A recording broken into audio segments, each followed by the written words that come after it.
Le monde a changé et on ne voit pas, on ne comprend pas, ou on ne veut pas voir et on ne veut pas comprendre les implications de ce changement. La migration est en train de devenir l'avenir du monde, c'est-à-dire la façon normale de gérer la mondialisation. Maintenant, ce qui sera de plus en plus rare, c'est de trouver des gens qui seront nés dans une région, qui auront grandi dans cette région et travaillé dans cette région. Et quand même à l'époque du bateau à vapeur, les frontières et la fermeture, c'était déjà anachronique.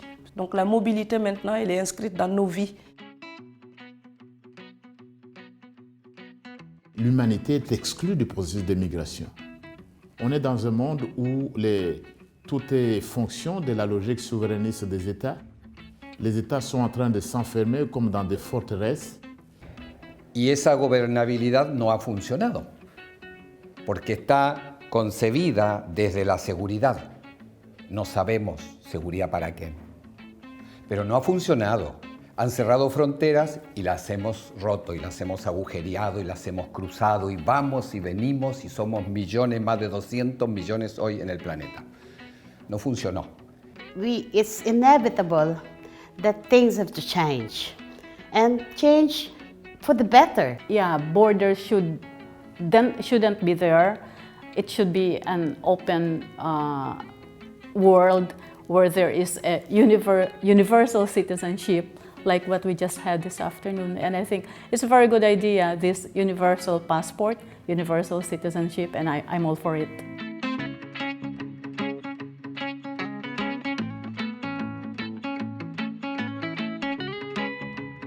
J'ai le plaisir, pour ma part, d'inviter Titouan Lamazou à me rejoindre. Gus Massia.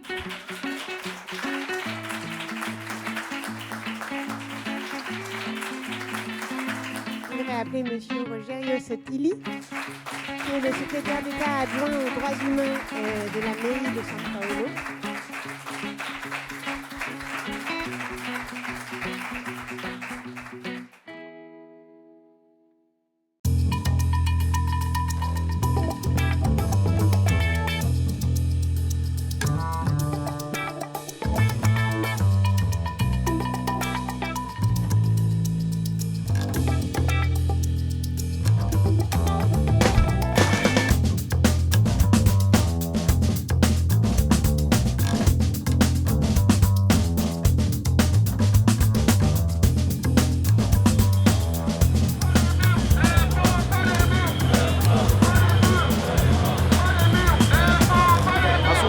Chaque affiche que nous portons porte le nom d'une personne qui est morte en Méditerranée.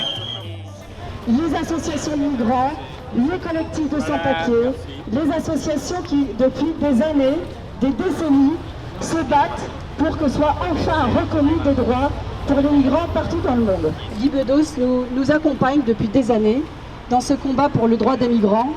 Guy, je vous laisse lire l'appel.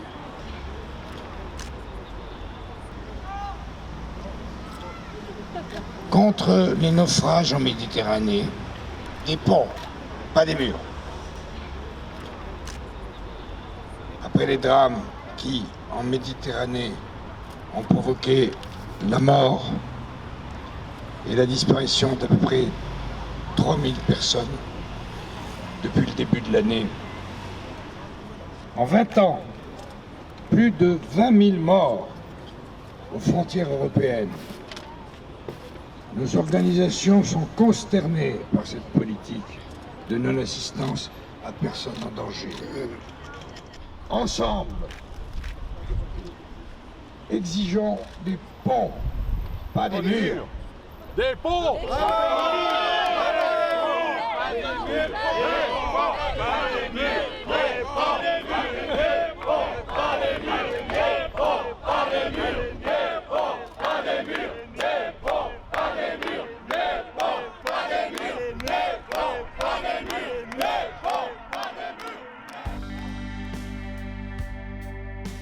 L'objectif, c'était pour nous de pouvoir travailler avec les associations qui étaient là, qui travaillent quotidiennement sur les questions de migration, et définir une feuille de route. Ça permet pour nous de nous projeter dans l'avenir, d'essayer de dire concrètement cette gouvernance alternative des migrations, quelle forme doit-elle prendre. Donc nous avons parlé d'un certain nombre de choses, encore une fois, pour déverrouiller les imaginaires. C'est quelque chose de très important, cette question d'éducation.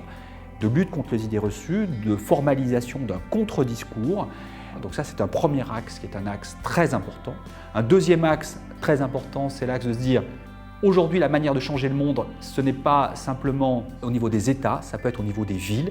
Donc nous allons essayer de co-construire un réseau de villes-monde sur lequel il y a une citoyenneté de résidence et donc sur lequel on donne des droits concrets pour les migrants, le droit de pouvoir mettre ses enfants en crèche, le droit de pouvoir accéder à des services municipaux, le droit d'avoir accès aux soins, le droit, etc., etc. Et puis enfin, le troisième point, c'est un axe très important au niveau international pour essayer de changer les choses en se disant et pourquoi nous ne ferions pas un nouveau traité international sur la question du droit des migrants et de la citoyenneté universelle en proposant de ratifier la convention incroyable qui existe déjà sur le droit des travailleurs migrants, mais en allant plus loin sur les questions de dérèglement climatique, mais pas seulement, sur la question de suppression des visas, sur la question de la légalité ou non des centres de rétention sur un territoire, et puis enfin sur la question des gouvernances des migrations, puisqu'aujourd'hui, vous le savez, c'est l'OIM, qui est un organisme financé par les États-Unis, qui n'a pas de lien avec l'ONU, qui observe les mouvements migratoires, et demain, il faut que ce soit une nouvelle organisation qui fasse cela. Voilà, donc nous sommes ici, je dirais, pour planter des graines, et on l'espère, faire fleurir un nouveau regard et une nouvelle politique concernant la migration.